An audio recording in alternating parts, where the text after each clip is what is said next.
E a gente está de volta com o Nova Manhã e agora sim vamos ouvir o Rodrigo Viana, que é CEO da Mapit, cofundador do Talences Group. A gente falava com o Rodrigo sobre uma pesquisa que saiu nos Estados Unidos apontando que os candidatos estão mentindo durante o processo de candidatura a vagas de emprego. Estão dando aquela turbinada no currículo. Rodrigo, você nos ouve? Tudo bem? Bom dia mais uma vez. Bom dia, Mauro. Bom dia, Ana. Bom dia a todas e todos os ouvintes da Nova Brasil FM. Ouço muito bem. Ótimo. Que você pode destacar para a gente sobre essa pesquisa lá nos Estados Unidos e se isso pode ter alguma relação também com o comportamento dos candidatos aqui no Brasil. Bom, vamos lá, Mauro. Sim, a pesquisa mostrou que quase 70% dos candidatos que foram entrevistados pelo Resume Lab confessaram que de alguma forma haviam pequenas mentiras no currículo, né? A gente não pode falar pequenas, médias ou grandes ou comentar o tamanho da mentira, porque no final do dia é mentira igual. Mas sim, 70% deles confessaram essas questões. E aí eu destacaria talvez 3 grandes pilares que têm muita similaridade com os pontos do Brasil. Vou tirar um deles porque a questão dos idiomas faz parte, mas nos Estados Unidos o inglês é a língua mãe, né? Aqui no Brasil é o português. Mas acho que 3 pilares importantes. O primeiro é quando você coloca responsabilidades ao longo da sua carreira que não necessariamente, Mauro, são as responsabilidades que você tinha. Né? Então você infla um pouco aquela informação. Uma coisa é você participar de um projeto, outra coisa é você liderar um projeto, outra coisa é você construir um projeto.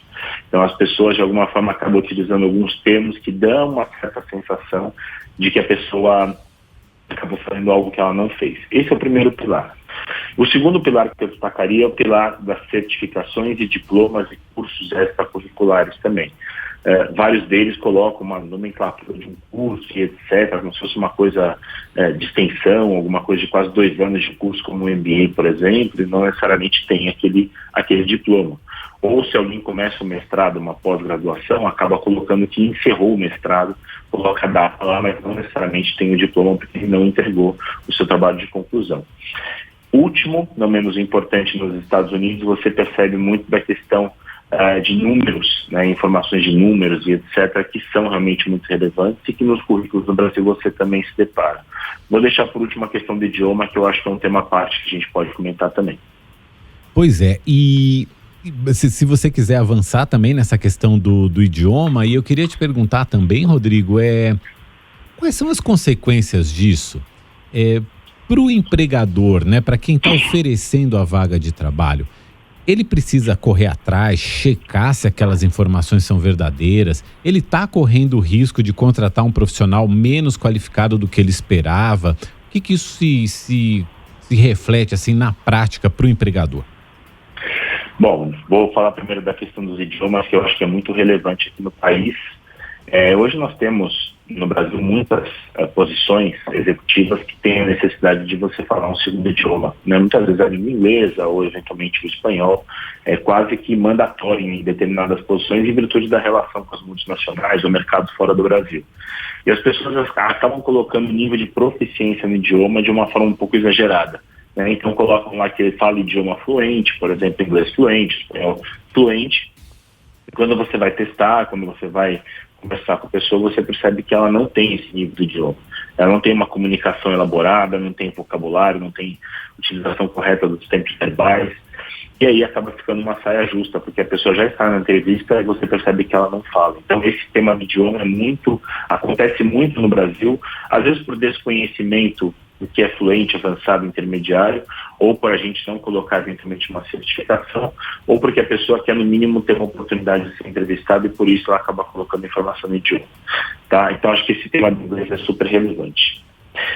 Respondendo a sua pergunta, né, quais as consequências? Acho que a primeira delas, eu acho que não só o empregador, no caso eu sou uma consultoria, né, então eu acabo fazendo a intermediação entre a vaga e o candidato, então eu sou o processo no meio desse caminho. Então é sim a minha obrigação checar muitas das informações, não só nas entrevistas, mas também com referências. Uhum. E eu digo, Mauro, que muitas vezes você consegue com 1 ou 2 ligações para o empregador anterior ou com uma referência de alguém que você conhece na empresa colher uma informação.